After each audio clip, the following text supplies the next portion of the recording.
저는 지금 사순절 기간을 보내고 있습니다. 사순절은 예수님을 묵상하는 기간이죠.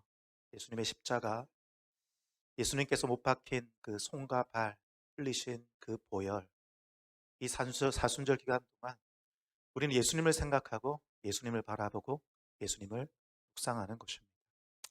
여러분, 사순절 기간은 총 6개의 주일로 이루어져 있습니다. 오늘은 그 중에 세 번째 주일을 보내고 있습니다.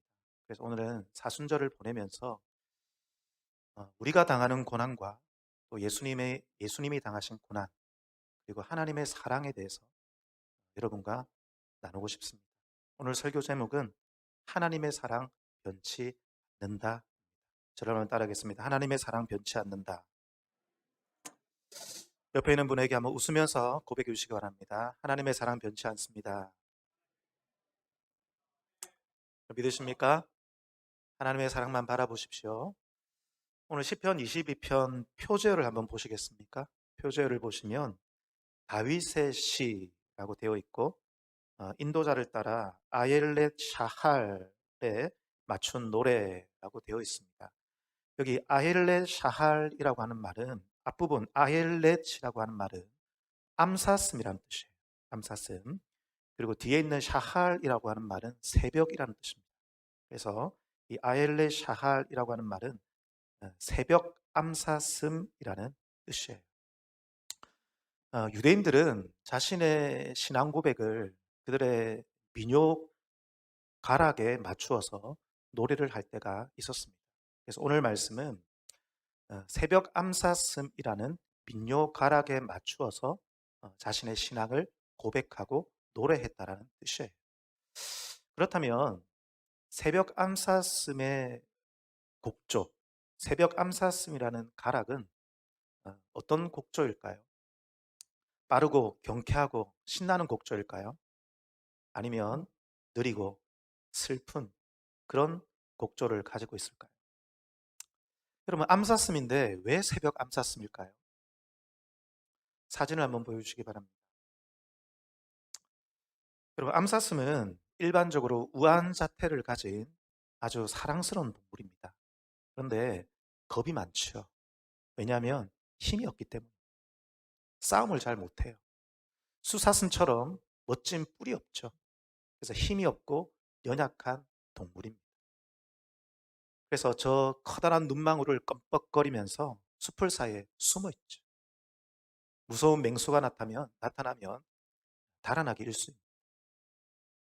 그래서 여러분, 새벽 암사슴이란 아마도 저 암사슴이 밤새도록 무서운 맹수에게 시달렸기 때문에 새벽일 것입니다. 저 새벽 암사슴은 동이 트기만을 기다리고 있는 캄캄한 저 어둠 속에서 무서운 맹수가 언제라도 나타날 수 있기 때문에 작은 소리에도 두려움에 떨면서 저 눈마구를 껌뻑거리면서 두려움에 차서 웅크리고 앉아서 새벽이 오기만을 기다리고 있는 것입니다. 여러분, 오늘 말씀은 이 암사슴의 상황과 똑같은 다윗의 상황을 고백하고 있습니다. 16절을 한번 보시겠어요? 12절을 보시겠어요? 12절과 13절 다 같이 읽겠습니다. 시작. 많은 황소가 나를 애워싸며 바산의 힘센 소들이 나를 둘러쌌으며 내게 그 입을 벌림이 찢으며 부르짖는 사자 같으니. 16절 다 같이요. 개들이 나를 애워쌌으며 악한 무리가 나를 둘러 내 수족을 찔러. 여러분, 이 새벽 암사슴과 같은 다윗은 이제 도망갈 데가 없어요. 사자처럼 기계를 펴고 막 멋있게 대적하고 싶지만 그럴 힘조차 없는 상황입니다. 그럼 오늘 말씀은 다윗의 시입니다.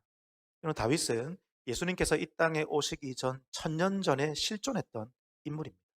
지금으로부터 3000년 전에 살았던 사람이죠. 그런데 여러분, 이 다윗의 삶과 다윗의 고백은 계시적이고 예언적입니다. 무슨 말이냐 하면 다윗은 예수님을 메시아를 보여주고 나타내는 인물이라는 거죠. 그래서 다윗이 당했던 고난은 예수님의 고난을 보여줍니다. 다윗이 누렸던 영광과 또 다윗이 가졌던 그 왕권과 승리 또한 예수님의 승리와 예수님의 왕권을 보여주는 거죠. 오늘 시편 22편도 마찬가지입니다.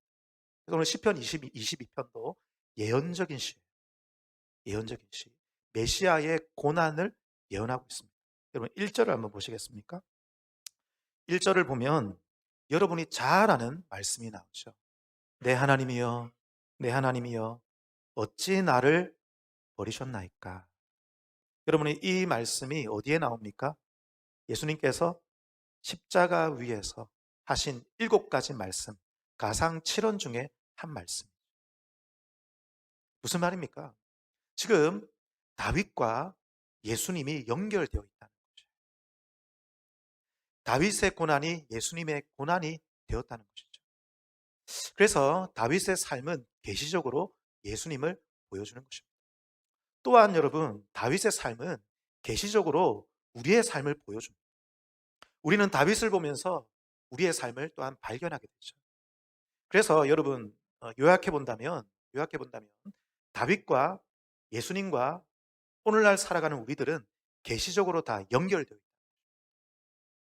그래서 오늘 말씀에 나오는 이 새벽 암사슴은 다윗도 되고 또 예수님도 되고 또 누가 되겠습니까? 우리도 된다는 거예요. 오늘 말씀을 통해서 우리는 몇 가지를 생각해 볼 수 있습니다. 첫 번째는 의인도 고난 당한다는 것입니다. 여러분 다윗도 고통이 있었습니다. 예수님도 말할 수 없는 고통이 있었습니다. 오늘 살아가는 저와 여러분도 고통이 있는 것이죠. 그래서 여러분 하나님의 사람도 고통이 있다는 것을 이해하셔야 됩니다. 저를 따라하겠습니다. 하나님의 사람도 고통이 있습니다. 여러분 이것을 진리 안에 이해하게 되는 여러분 되기를 축복합니다. 하나님의 사람도 고통이 있다는 거예요. 다윗에게는 어떤 고통이 있었을까요? 첫 번째는 육신적인 고통입니다. 15절 보시겠어요? 15절 다 같이 읽겠습니다. 내 힘이 말라 질그릇 조각 같고 내 혀가 입 천장에 붙었나이다. 주께서 또 나를 죽음의 진토 속에 두셨나이다. 우리가 알지 못하지만 학자들은 우리가 알지 못하는 어떤 질병을 다윗이 알았을 수도 있다라고 추측합니다. 정말 심각한 질병일 수도 있겠죠. 어쩌면 사울에게 쫓길 때에 전쟁통에 아주 심각한 창상을 입었을 수도 있겠다라고 추측을 합니다. 우리 정확하게 몰라요. 어쨌든 다윗은 육신적인 고통이 있었습니다. 두 번째는 정신적인 스트레스입니다. 14절 다 같이요. 시작. 나는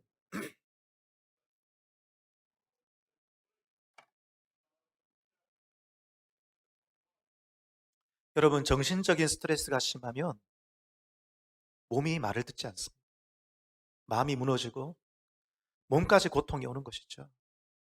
여러분 혹시 정신적인 스트레스 때문에 여러분의 몸이 망가지고 오늘 살아가는 여러분의 삶이 참 고통 속에 계신 분이 계시지는 않습니까? 세 번째 다윗이 당한 고통은 환경적인 고통입니다. 6절입니다. 6절 다 같이요. 나는 벌레요 사람이 아니라 사람의 비방거리요 백성의 조롱거리.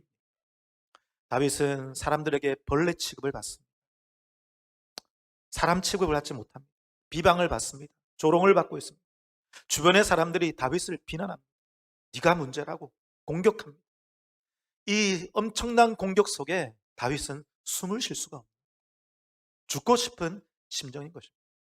여러분 이렇게 다윗에게는 육신의 고통, 정신적인 스트레스, 환경적인 고통이 있었습니다. 그런데 오늘 다윗이 고백하는 더 큰 고통이 있습니다. 그 고통은 뭐냐면 하나님의 부재예요. 기도에도 하나님이 기도에 응답하시지 않는 것 같습니다. 1절, 2절 다 같이요. 시작. 내 하나님이여, 내 하나님이여, 어찌 나를 버리셨나요? 어찌 나를 멀리하여 돕지 아니하시오며 내 신음소리를 듣지 아니하시나요? 내 하나님이여, 내가 낮에도 부르짖고 밤에도 잠잠하지 아니하오나 응답하지 아니하시오. 여러분 다윗은 믿음의 사람입니다. 누구보다 믿음이 강한 사람이었습니다. 그런데 기도에도 하나님이 응답하지 않는 것 같습니다. 하나님이 나와 함께하지 않는 것 같습니다. 그래서 믿음과, 분명히 믿음이 있는데 믿음과 내 삶의 현실의 괴리가 너무나 큰 거예요. 이것 때문에 다윗은 너무나 고통스러워. 이것 때문에 사람들이 다윗을 더 비웃습니다. 너의 하나님이 어디 있느냐? 다윗은 고통스러운 거예요. 여러분, 다윗은 어떤 사람입니까? 다윗은 하나님 마음에 합한 사람입니다. 구약 성경에서 하나님께 가장 많은 칭찬을 들은 사람 아닙니까? 하나님께 사랑을 받은 사람입니다. 그런데 여러분, 다윗의 삶에 고통이 있었다. 때로는 기도해도 기도에 응답이 없었다는 거예요. 어떻게 그럴 수 있습니까? 하나님의 사람인데요. 예수님은요, 예수님은 하나님의 아들이시지 않습니까? 어떻게 하나님의 아들이신데 고통을 당하실 수 있습니까? 우리는 어떻게 이것을 이해할 수 있습니까? 하나님의 아들이시지만 하나님께 기도합니다. 하나님 어디에 계십니까? 하나님의 아들이시지만 하나님의 부재를 느끼고 우리도 그럴 때가 있습니다.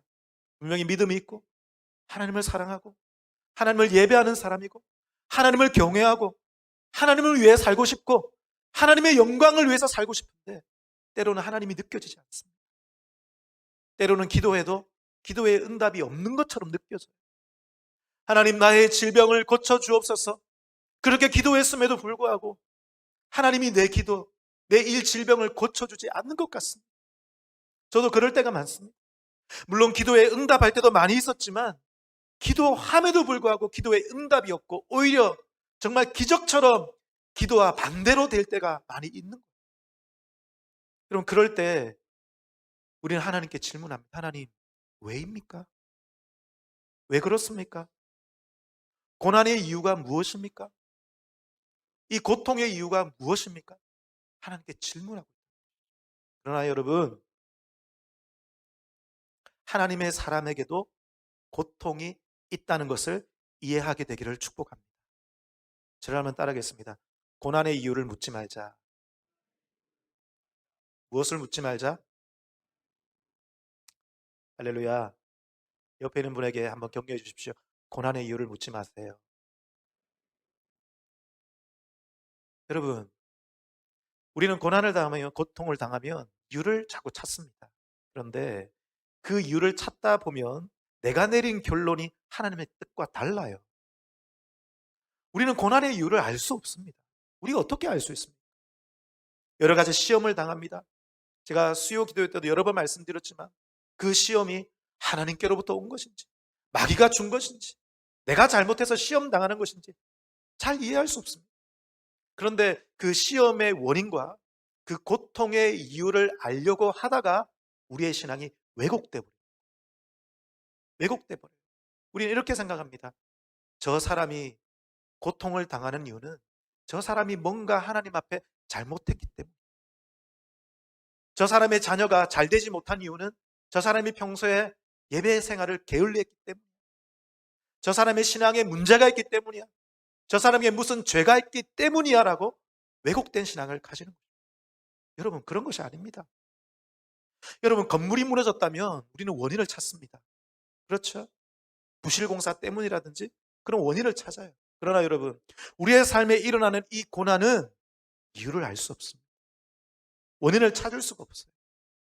여러분, 이유를 알 수 없다면 이유를 모른 채로 그냥 두십시오. 여러분, 옆에 있는 사람의 마음도 우리는 알 수 없습니다.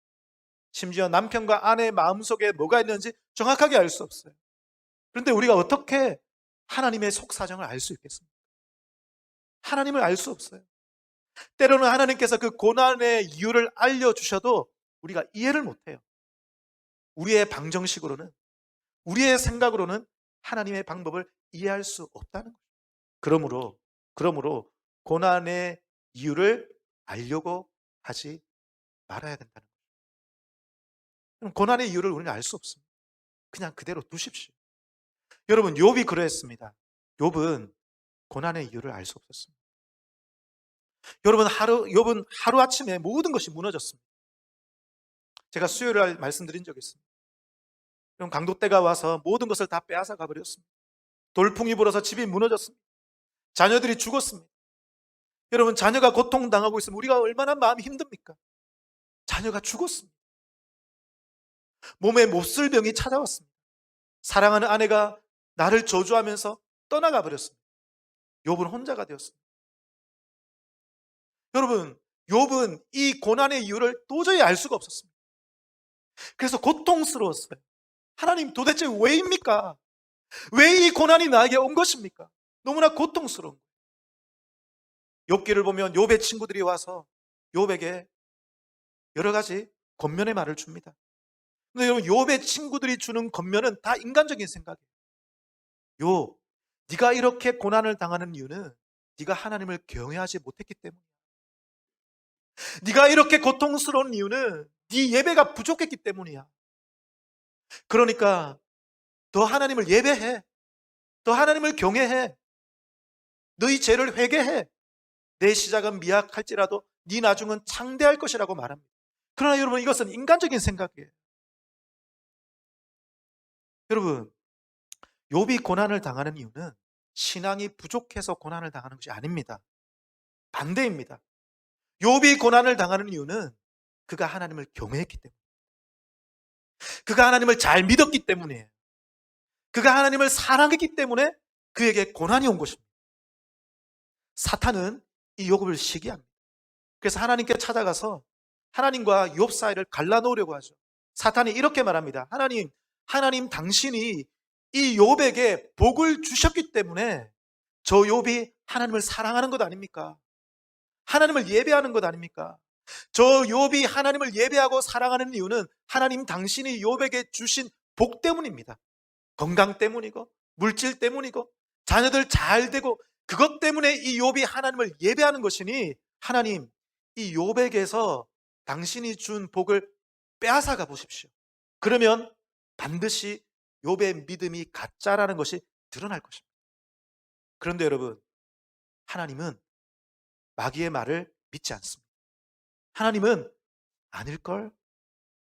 그렇지 않을걸? 욥에게서 모든 것을 다 가져가도 욥은 나를 사랑할걸? 욥에게 고난이 찾아와도 여전히 욥은 나를 경외할걸? 욥에게 고통이 찾아오고 질병이 찾아와도 욥은 여전히 나를 믿을걸? 여러분, 하나님은 욥을 신뢰합니다. 여러분, 이 모든 상황을 욥은 알 수 없어요. 우리는 알 수 없습니다. 알 수 없어요. 그러나 여러분, 욥은 이 모든 상황을 알 수 없지만 이 고난이 왜 온 것인지, 내 죄 때문에 온 것인지, 내 실수 때문인지, 사탄의 공격인지, 하나님의 섭리 때문에 어떤 하나님의 뜻이 있어서 내게 이 고난이 온 것인지 알 수 없었지만 욥이 한 것이 무엇입니까? 고난 가운데 믿음을 드리는 것이에요. 여전히 하나님을 예배하는 것입니다. 고난이 있을지라도 자신의 믿음을 증명하는 거예요. 물론 욥도 흔들립니다. 인간이니까 흔들리죠. 그럼에도 불구하고 주신 자도 여호와시오, 취하신 자도 여호와시오, 여호와의 이름만이 찬송을 받으실지로다. 내게 복을 주신 분도 하나님이시고 가져가실 분도 하나님이시고, 그러나 내 하나님은 내 예배받기에 합당하신 분이시고, 복이 있든지 없든지, 고난이 있든지 없든지, 질병이 있든지 없든지 여전히 내 하나님은 내 모든 예배받기에 합당하신 분이십니다. 여러분, 욥은 그 고난의 때에 자기의 믿음을 증명해 버렸습니다. 여러분, 우리는 고난의 이유를 알 수 없습니다. 그러나 그 고난의 때에 여러분의 믿음을 오히려 증명해 버리는 저와 여러분 되기를 축복합니다. 여러분, 다윗도 고통이 있었습니다. 하나님의 아들 예수님도 고통이 있었습니다. 그렇다면 우리에게도 고통이 있을 수 있죠. 여러분에게 고난이 있음을 이상히 여기지 말기를 축복합니다. 베드로전서 말씀 띄워주시기 바랍니다. 4장 12절 14절 다 같이요. 베드로전서 4장 12절 14절 시작. 사랑하는 자들아, 너희를 연단하려고 오는 불시험을 이상히 당하는 것 이상히 여기지 말고 오히려 너희가 그리스도의 고난에 참여하는 것으로 즐거워하라. 이는 그의 영광으로 나타나실 때에 너희가 그리스도의 이름으로 치욕을 당하면 복 있는 자로다. 영광의 영, 곧 하나님의 영이 너희 위에 계십니다. 아멘. 두 번째로 생각해 볼 것이 있습니다. 두 번째는 하나님이 우리의 고통 가운데 계심을 믿어야 한다는 것입니다.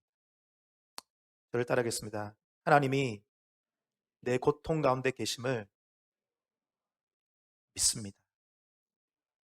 하나님은 여러분의 고통 가운데 계십니다. 오늘 서두에 말씀드린 것처럼 오늘 시는 예언시입니다. 다윗과 예수님의 삶이 연결되어 있고 다윗의 고난과 예수님의 고난이 연결되어 있죠. 그래서 6절과 8절, 6절에서 8절까지 말씀을 보면 예수님께서 멸시받았던 장면이 고스란히 나타나고 있습니다. 눈으로 한번 쭉 살펴보십시오.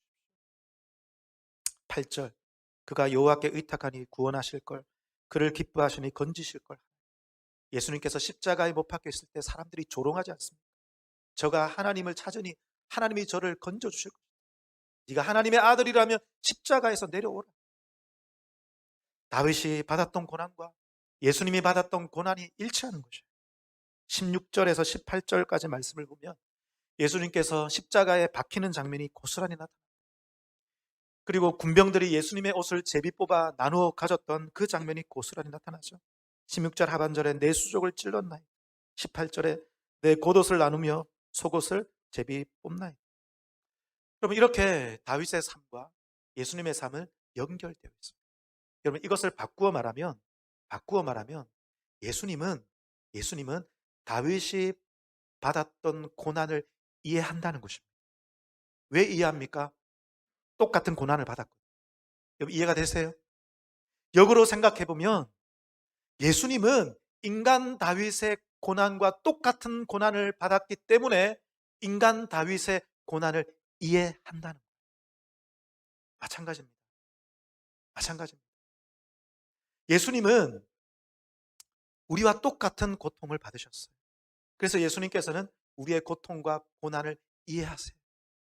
그리고 하나님께서는 그 아들 안에서 아들이 당한 그 고난과 아들이 받으신 그 십자가 그 고통 안에서 우리의 고통 안으로 들어오시는 분이십니다. 하나님께서는 그 아들 안에서 우리의 고통 안에 들어오시고 우리의 고통과 동참하시고 우리의 고통을 이해하시는 분이라는 거예요. 그래서 하나님께서는 그 아들이 고통당하는 것을 보면서 함께 고통하시고 그리고 그 아들 안에서 우리의 고통을 보면서 함께 아파하시고 슬퍼하시는 분이라는 거예요. 그래서 여러분, 우리 하나님은 우리의 고통을 누구보다 잘 아시는 분이십니다. 여러분의 고통 한가운데 계신 거예요. 예수 안에서 우리의 고통 한가운데 계시는 거예요. 여러분, 이럴 때가 있습니다. 때로는 사람들의 위로가 나에게 위로가 되지 않을 때가 있습니다. 그런데 나와 똑같은 아픔을 가진 사람의 위로는 위로가 되지. 아픔은 위로인 것입니다. 아픔은 공감인 것입니다. 공감인 것입니다. 제가 한 2년 전에 우리 한참 코로나 백신 맞을 때 제가 백신을 맞고 나서 쇼크가 왔습니다. 그래서 온몸에 이 두드러기가 나서 숨을 쉬는 기도에도 두드러기가 났어요. 그리고 혈관이 수축되었습니다. 제가 쓰러졌어요. 호흡이 되지 않는 거예요. 그래서 응급차를 타고 이제 응급실에 가고 있는데 제 아내가 옆에 있었습니다. 호흡이 되지 않으니까 사람이 이렇게 해서 죽는가 보다라는 생각이 들죠. 죽음의 공포가 오더라고요. 제가 제 옆에 있는 아내에게 내가 이렇게 하면 죽겠다는 생각이 들어가지고 내가 죽으면 우리 아들, 딸을 잘 부탁한다. 이렇게 말하려고 하다가 혹시 다시 살게 되면 평생 동안 조롱받겠다 싶어가지고 그 말을 하지 않았어요. 근데 여러분, 정말 죽음의 공포가 오더라고요. 숨이 쉬어지지 않는. 저는 이 호흡이 안 돼가지고 그 죽음의 공포가 오시는 분들을 이해합니다. 주일마다 우리 권사님 중에 한 분이 호흡이 되지 않아서 저에게 기도 받으십니다. 저는 그 공포를 이해합니다. 그래서 저는 그분을 위해서 손을 얹고 기도할 때마다 자꾸 눈물이 납니다. 그 공포가 이해가 돼요. 제가 여러분의 아픔을 위해서 많이 기도하고 기도할 때마다 하나님의 아픔이 느껴지지만 특별히 저와 똑같은 아픔을 겪고 있는 분들을 위해서 기도할 때마다 눈물이 나요. 눈물이 나요. 여러분, 예수님은 인간이 경험해야 할 것들 중에 체험하지 않으신 것이 없으신 분이십니다. 우리가 경험한 모든 아픔을, 모든 종류의 아픔을 예수님은 다 경험하셨습니다. 예수님은 외로우셨고, 배고팠고, 피곤했고, 조롱받으셨고, 사탄에게 시험을 받으셨고, 수많은 사람들에게 둘러싸여서 큰 핍박을 당하셨습니다. 예수님은 어릴 때부터 가난한 집에서 자라셨습니다. 돈이 없는 가정에서 자라셨습니다. 아버지를 일찍 여유였습니다.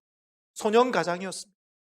어릴 때부터 그분은 특별하셨지만 사람들에게 조롱을 받으셨습니다. 아마 예수님은 왕따였을 것입니다. 예수님은 수많은 핍박을 당했습니다. 폭력을 당했습니다. 채찍질을 당했습니다. 그리고 인간이 경험할 수 있는 모든 고통 중에 가장 큰 고통이라 할 수 있는 십자가형을 당했습니다. 여러분, 십자가형은 인간이 당하는 가장 고통 중에 가장 아픈 고통이에요. 예수님은 손과 발에서 붉은 피가 흘러내렸고 온몸에 붉은 피가 흘러내렸습니다. 그리고 우리 하나님 아버지는 예수님이 당하신 그 고통 안에서 함께 고통을 당하십니다. 함께 아파하십니다. 예수님이 당하신 그 고통 안에서 우리의 고통 안으로 들어오시는 거죠. 그래서 우리 하나님은 우리의 고통을 이해하십니다. 여러분의 고통을 누구보다 가장 잘 아시는 분인 거예요.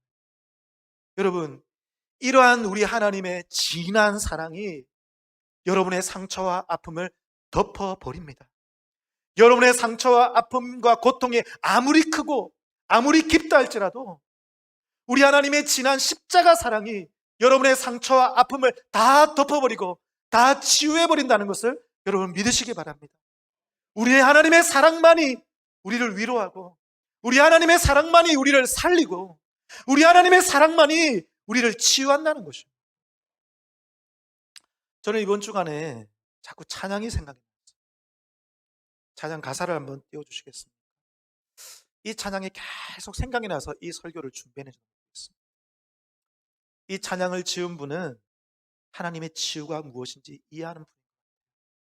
그 치유 가운데 더 진한 하나님의 사랑 때문에 이 지은이가 위로를 받은 거예요. 반주를 좀 해주시고 제가 가사를 한번 읽어드리겠습니다. 주의 인자하신 그 사랑이 내 생명보다 나으며 위로하시는 주 손길이 내 눈물보다 귀하다. 변함이 없는 주 임재가 내 근심보다 가깝고 주님 흘리신 그 보혈은 내 상처보다 진하다. 결국 내 주님과 함께 사는 것 나의 영원한 소원, 주의 아름다움 안에 사는 것 나의 영원한 기쁨. 할렐루야. 우리 함께 한번 이 찬양을 불러보기를 원합니다. 주의 인자하신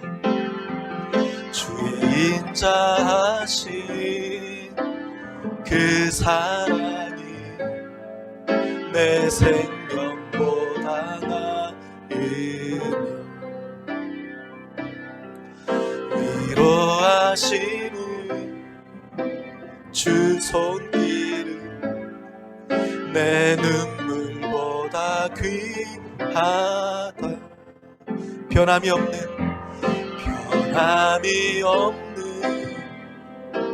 주 임재가 내 근심보다 가깝고 주님 흘리신 그 보혈은 내 상처보다 진하다. 결국 내 주님과 함께 사는 것 나의 영원한 소원. 주의 아름다움 안에 사는 것 나의 영원한 기쁨. 제가 이 찬양을 유튜브에서 찾아서 들었는데 우연히 그 밑에 있는 댓글을 봤어요. 3년 전에 이제 적혀 있는 댓글이었는데 이런 댓글이 있었습니다. 3년 전에 이제 적힌 댓글입니다. 오늘 15살 된 사랑하는 딸이 갑자기 예고 없이 주님 품에 안긴 지 3일째입니다. 남편과 아들, 제가 천국에 가서 주님과 딸을 만나기 위해 끝까지 표대를 향해 달려갈 수 있기를 기도합니다. 그리고 이 댓글 밑에 이분과 비슷한 상황 속에 있는 댓글이 줄줄이 달려 있었습니다. 저도 댓글입니다. 저도 14살 때 사랑하는 여동생이 갑자기 세상을 떠나서 방황했습니다. 그러나 이제야 하나님의 사랑이 보이고 이제야 하나님이 얼마나 인자한 분인지 알게 되었습니다. 세상이 줄 수 없는 위로와 그 사랑을 하나님께서 저에게 주셨습니다. 그 밑으로 계속 댓글이 달립니다. 저도 사랑하는 딸이 암으로 투병하다가 15살 때 주님 품에 안겼습니다. 그리움도 상처도 말할 수 없지만 세상이 줄 수 없는 위로 주시는 주님 믿고 하루하루를 보내고 있습니다. 그 밑에요. 저도요. 계속 댓글이 달려 있었어요. 저도 제주 많던 16살 딸아이 천국 보낸 지 889일째네요. 저는 68일 살고 하나님 품으로 간 딸이 생각이 나네요. 저는 2년 전에 11세, 11세 아들을 갑자기 천국에 먼저 보냈어요. 아픔과 상처는 다 달랐지만 그들이 하나같이 고백하는 것은 뭐냐면 그 시간을 견딜 수 있었던 것은 하나님의 사랑. 내 아픔과 내 상처보다 진한 그 십자가 사랑 때문에 견딜 수 있었다는 것입니다. 그 밑에 또 어떤 한 분은 저는 얼마 뒤에 죽어요. 두렵고 외롭지만 하나님만 바라보겠습니다. 저는 어제부터 첫 직장에 들어가서 두렵습니다. 그래도 하나님이 함께 하실 것을 믿습니다. 저는 군인인데요. 훈련이 두려워요. 매일 불과 무리를 걷는 것 같은데 그러나 언제나 하나님이 저와 항상 함께 하심을 믿습니다. 여러분, 우리에게도 고난이 있습니다. 여러분, 그러나 성도는 그냥 고난을 견디는 것이 아니에요. 그냥 고난을 참는 게 아니에요. 여러분, 고난을 참지 마십시오. 고난 참다가는 병 생깁니다. 고난은 참는 것이 아니라 내 고통과 상처보다 진한 하나님의 사랑으로 위로받는 거예요. 하나님의 사랑을 바라보십시오. 하나님의 사랑으로 여러분의 모든 상처가 치유되기를 축복합니다. 여러분, 기독교는 예수님의 고난과 십자가 위에 세워진 종교입니다. 기독교는 고난과 십자가가 초석이에요.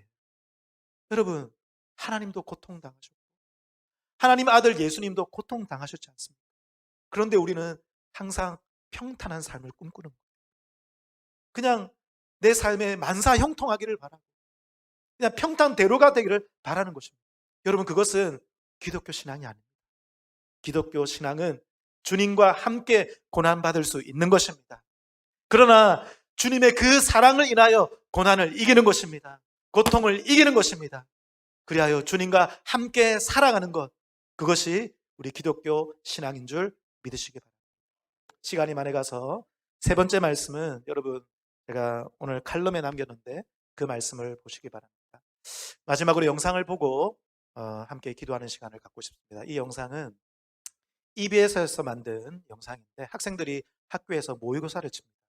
국어 영역 시험을 치는데 아이들 몰래 부모님들이 이 아이들에게 주는 편지를 이 시험지에다가 인쇄해놨어요. 지문에다가. 그래서 이 아이들이 그것을 보고 놀라는 장면. 영상을 한번 보여주시기 바랍니다.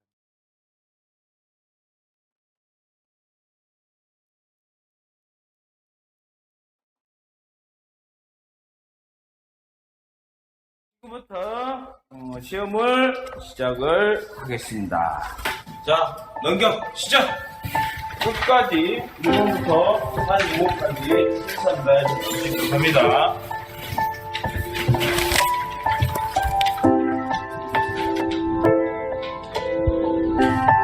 (1교시) 국어 영역.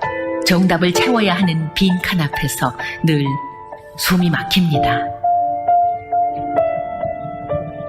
그런데 잠시 후 한 문제 위에서 시선이 멈춥니다.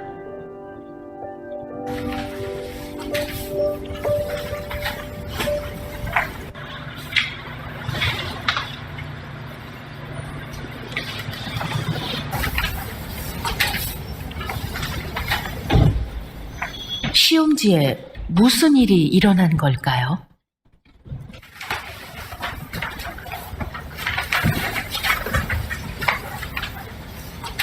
나의 이름을 부르는 편지.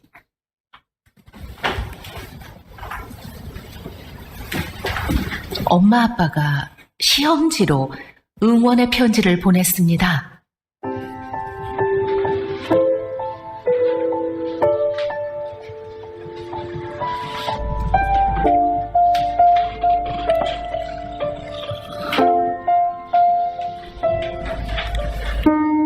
사랑하는 우리 공주야, 요즘 자소서 쓰느라 수능 공부하느라 면접 준비하느라 스트레스 받고 힘들지? 아들 민성아, 언제나 불러봐도 든든한 아들이구나. 쑥스럽지만 아들에게 조금이나마 힘이 돼줄까 싶어 아빠가 편을 들었다. 막둥진주야, 이 세상을 살면서 아비의 마음이 어떤 것인지 알게 해주고, 엄마는 혜린이에게 편지를 한 번도 써준 적이 없는 것 같아 미안하기도 하고, 늘 잠이 부족해 앉아서 졸고 차 안에서 졸고 학교에서 독서실에서 밤늦게까지 공부하느라 고생이 많지? 소연이가 힘들게 공부하고 스트레스 받는 거 알면서도 따뜻하게 격려해주지 못하고 힘이 되어주지 못해 미안해.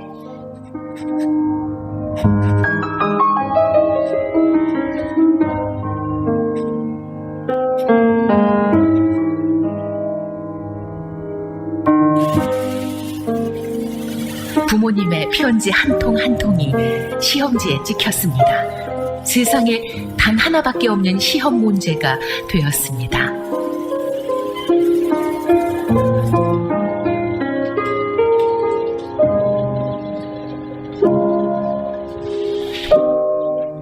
서로 다른 시험지를 받은 우리들.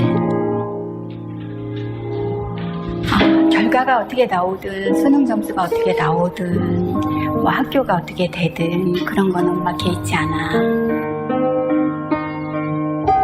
지금은 인생에서 가장 힘든 시기를 겪고 있는 이 순간 너무 부담 갖지 말고 불안해하지도 초조해하지도 마라. 공부하다 녹초가 돼 새벽녘에 돌아오면 얼마나 외로웠을까 싶어 마음이 짠하고, 믿는다 아들. 열심히 했으니까 후회는 절대 하지 마라. 아들 고맙다. 아빠의 아들이 되어줘서. 사랑한다 아들.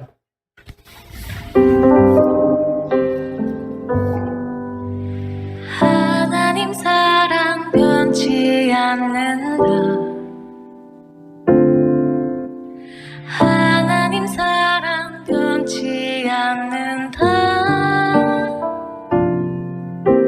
세상 다 변하고 날 버린다 해도 하나님 사랑 변치 않는다. 하나님 사랑 변치 않는다. 내 삶에 있는 고통이 저주가 아니라 내 삶에 있는 그 아픔이 나로 하여금 하나님께 멀어지게 하는 것이 아니라 신앙이 안 좋아서 고통 있는 것이 아니라 그렇게 말씀해 주시니 감사합니다. 우리는 이 고통이 내가 뭔가 잘못해서 생긴 줄 알았습니다.